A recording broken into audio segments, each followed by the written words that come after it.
Hi, back again with Pixia Speed Paint. I'd like to show you the process of my Nilou painting.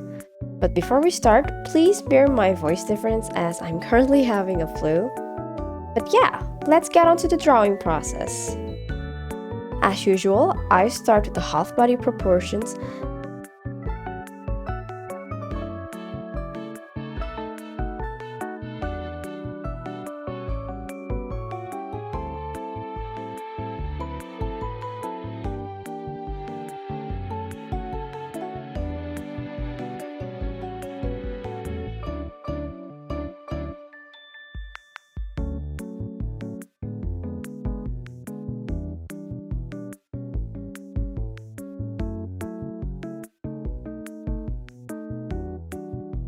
Then I immediately start with the base color using the outline feature from Clip Studio Paint, as this saves my time since I only need to know the overall shape of each part. Then any detailing will be done later on the render phase.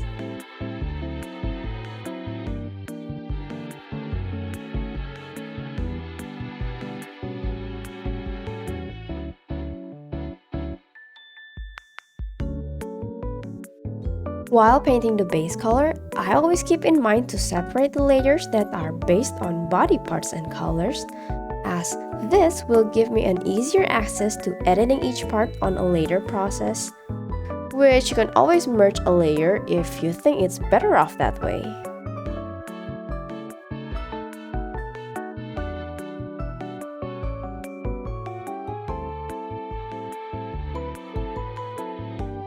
I usually do a lot of layer merging on the rendering phase, since I want to put details and do a line art paint over of each big part instead of smaller parts. For more explanation, you can watch my tutorial on line art paint over on the top right.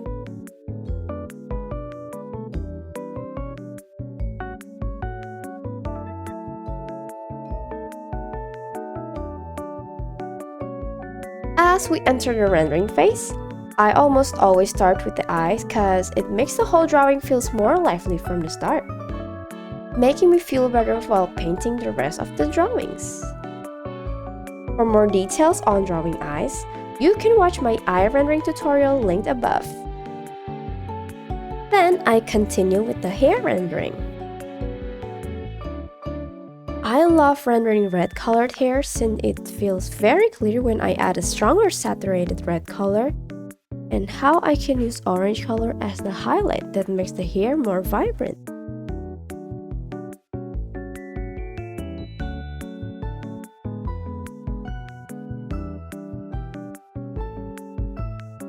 As you can see, this is the part where I do line art paint over.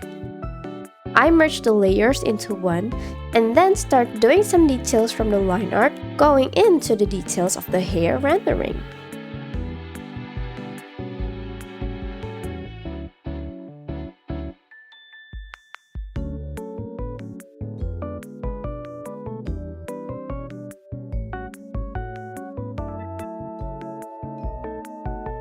Here, I felt that the lighting needs to be stronger on the hair, so I put a lot of bright pink colors to the hair that are hit by the lighting.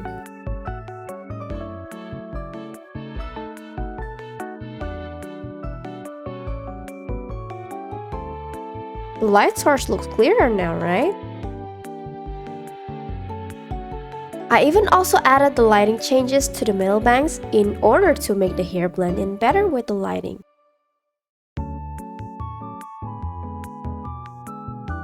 While on the darker side of the hair, I added some desaturated colors to balance out the red tone.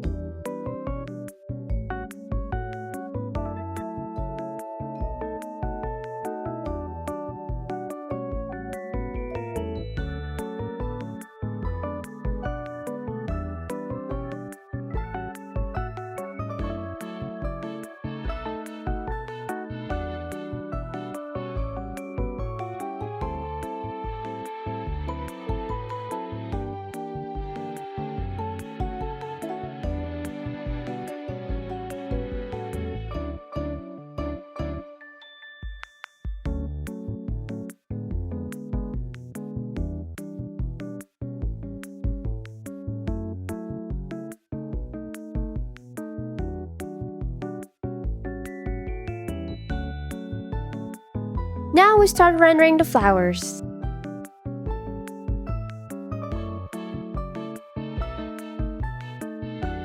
I'm still not an expert on drawing flowers, but here I try to draw the outline first to get a better grasp of the petal shapes. Then I just try to render like how I usually render on dresses or hair for this. Might be a good idea to do a separate practice on painting flowers sometime in the future.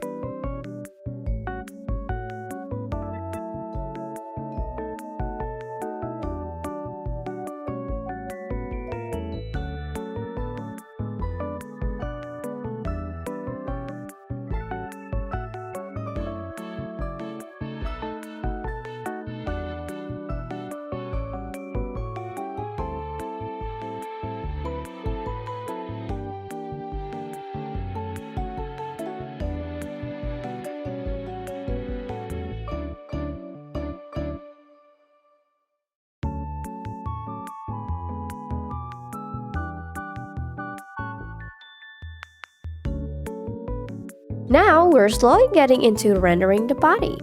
I had a bit of a hard time rendering the skin since it turns out the base shadow I did for the body was too saturated for me.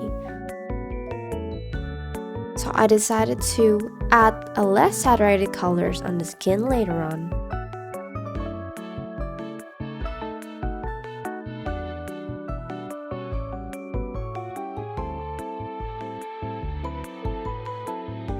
I also adjusted the color shape and foldings in order to make it look better.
Not forgetting to add shadows here and there in order to make the drawing looks more detailed.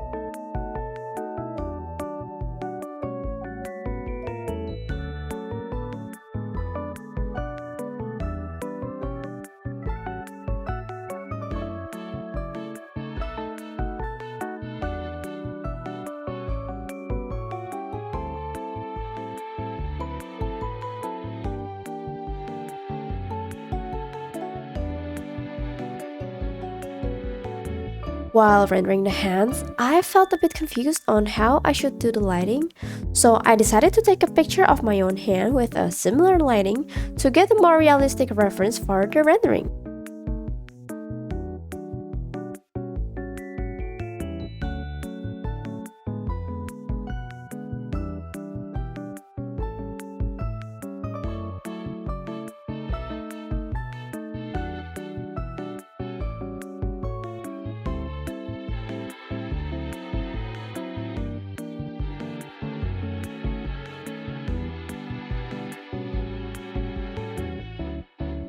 And yeah, just adjust some big parts such as the head size, head placement, while adding some depth of field effect on the hair to make the illustration look better.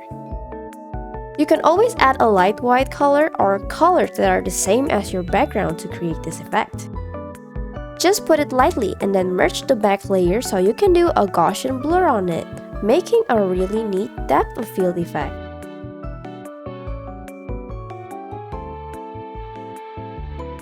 And we're done! Thank you so much if you're watching this far. I hope to see you in the next video. See you!